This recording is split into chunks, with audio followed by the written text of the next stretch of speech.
Ganito rin ba ang iyong mga brake master? Sira na at kailangan ng palitan? Pero bago ka bumili, panoorin mo muna to.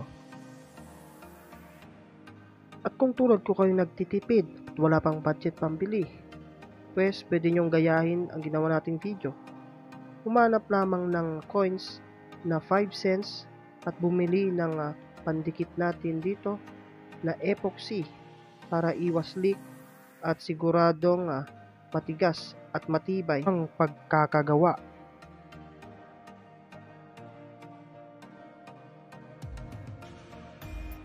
Unang-una ay kailangan muna nating linisin ng mabuti at tanggalin ang dating nakalagay dyan na harang upang ating maipasok ng mabuti ang gagamitin nating coin.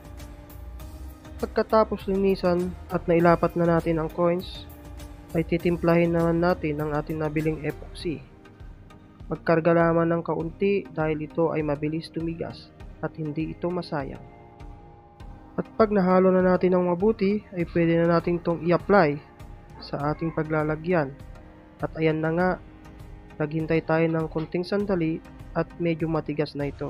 Make sure na matakpan natin ng mabuti ang coin para iwas leak at singaw dahil ang brake fluid ay sobrang tapang na kayang lusawin ang ating mga pintura sa ating mga motor. At kung ito'y matigas na, all goods na yan mga pare ko, pwede nyo nang ibalik.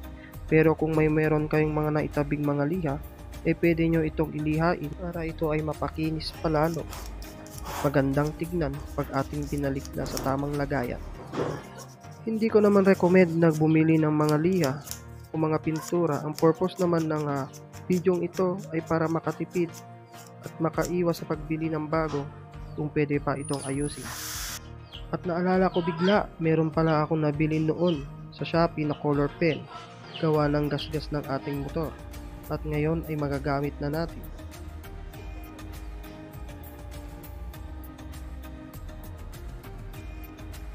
Inuulit ko po, hindi po natin kailangan bumili ng liha o pintura. Coins at epoxy lamang po ay sapat na. Pero kung meron naman kayong naitabi, why not, diba?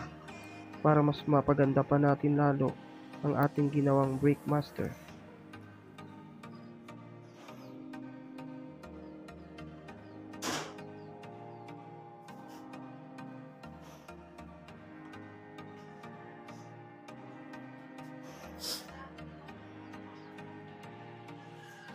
At ayan na nga mga lods, natapos ding pinturahan at medyo maayos din namang tignan.